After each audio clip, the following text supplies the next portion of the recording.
बिस्मिल्लाहिर्रहमानिर्रहीम। अस्सलाम वालेकुम नाज़रीन, मैं राजन सीर हूँ और आप देख रहे हैं RNN डिजिटल मीडिया। नाज़रीन, मैं इस टाइम CIA कोतवाली में मौजूद हूँ। मेरे साथ इंस्पेक्टर आतिफ साहब मौजूद हैं, जिन्होंने एक उलझे हुए केस को सुलझाया और मुलज़मान को कैसे गिरफ़्तार किया कि एक औरत आशना के साथ मिल के अपने हस्बैंड को अब्दी नींद सुला देती है। नाज़रीन, ये वक़ूआ किस तरह होया जानने की कोशिश करते हैं। आइए हम इनसे गुफ्तगू करके जानते हैं। अस्सलाम वालेकुम सर। वालेकुम अस्सलाम। सर, जब पंजाब पुलिस से काम नहीं होता तो फिर CIA एक्टिव हो जाते हैं माशाल्लाह। आपने आगे भी कोई मुलज़मान आपके हाथ से नहीं बचता। इन मुलज़मान को कैसे ट्रेस किया, कैसे पता चला, कब इनकी गिरफ़्तारी अमल में आई और मुलज़मान अब तक इस वाक़े में क्या उनके बयानात हैं, क्या कहते हैं? बिस्मिल्लाहिर्रहमानिर्रहीम। ये बागबानपुरा के इलाके में उस्मान नामी लड़का था, 35-36 साल उम्र थी उसकी।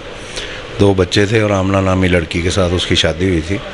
तो जनवरी 15 को ये लोग ये घर से गया काम के सिलसिले में और वापस नहीं आया। उसका तकरीबन 3-4 बजे मोबाइल फ़ोन बंद हो गया और इसका कोई सुराग नहीं मिला।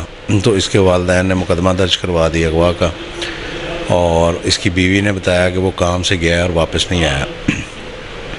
इस वकूए के 15 दिन 1 महीना और 15 दिन बाद उसकी बीवी जो है आमना जिसका नाम है, वो भी घर से अपने मोबाइल को डिलीट करके मोबाइल घर छोड़ के तो वो चली जाती है। उसके वालिदैन भी थाना शादबाग में मुकदमा दर्ज करवा देते हैं अगवा का।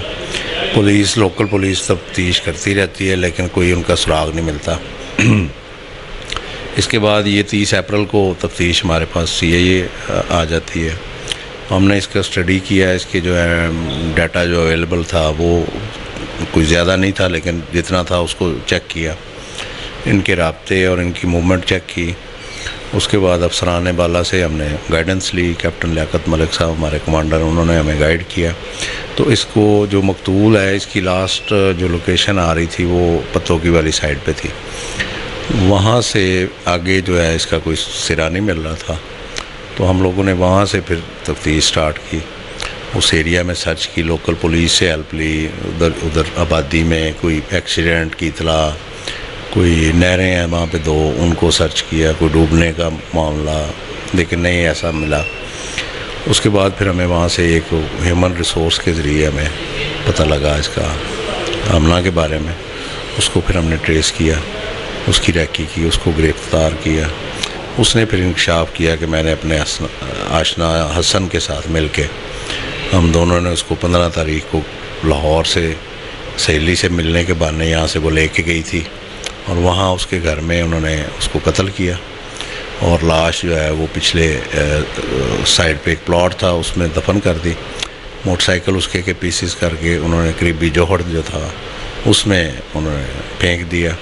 आमना वापस आई और वापस आके उसने उसके गुम होने का ड्रामा रचाया जो पकड़ी गई है और सारी बात खुल गई। सर, आमना जो है उसकी जो सहेली है वो भी मुलव्वस है? नहीं, वो ऐसे फर्जी उसने नाम इस्तेमाल किया है सहेली का। बेसिकली सारा किरदार इसका अपना है? जी, इसका अपना। और सर, इतने दिन ये आँखों मतलब कानून की आंखों से ओझल कैसे रही आमना? ये वहाँ पे खुफिया कोई मकान लेके रहते रहे और दूसरा इसने अपने मोबाइल डाटे और सारी चीज़ें जो डिलीट करनी थी, कोई राब्ते नहीं थे इसके किसी के साथ, तो इसलिए उसको ज़रा ये मोबाइल के मामले में बड़ी चालाक थी, तो इसने राब्ता नहीं किया। अगर किया तो व्हाट्सएप पे किया है, तो इसलिए ज़रा इसको पकड़ना जो है वो मुश्किल हुआ है हमारे लिए। सर, ऐसा केस जब हाथ से निकल जाता है आम लोकल पुलिस से तो फिर CIA वाले एक्टिव होते हैं। क्या कोई ऐसी मतलब स्पेशल चीज़ें होती हैं जिसमें आपने मुलज़म को ट्रेस किया?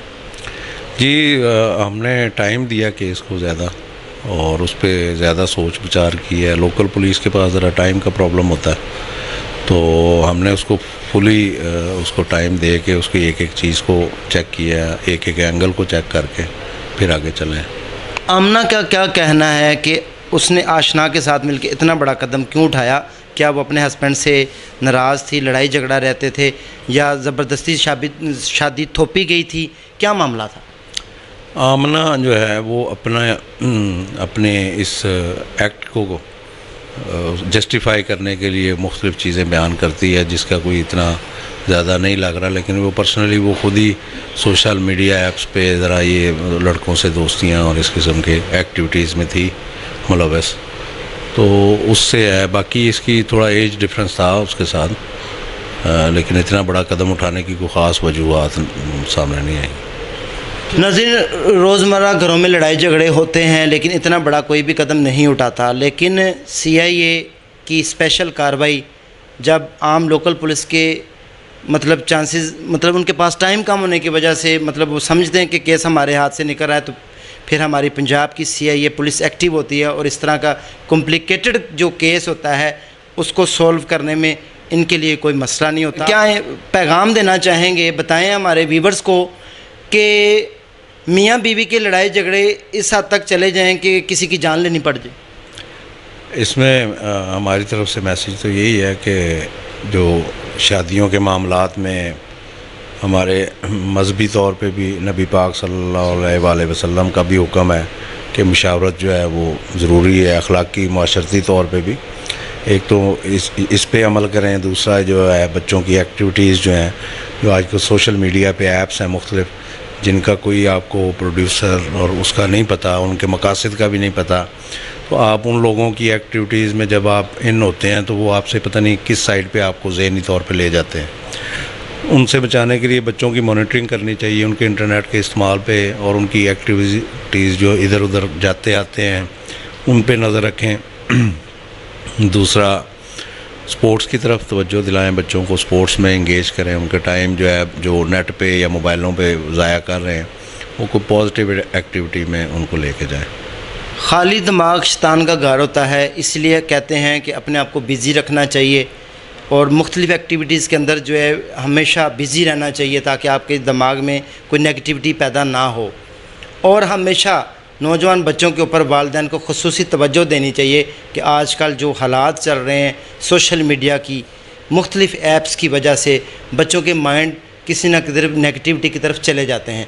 ये सारी बातें मीनिंग रखती हैं कि आपके बच्चे किस तरफ बढ़ रहे हैं। बुराइयों को रोकना हम सब ने मिल के है। इसी के साथ दीजिए इजाज़त, नेक्स्ट सेगमेंट में दोबारा मिलेंगे। Thank you so much. अल्लाह हाफिज़।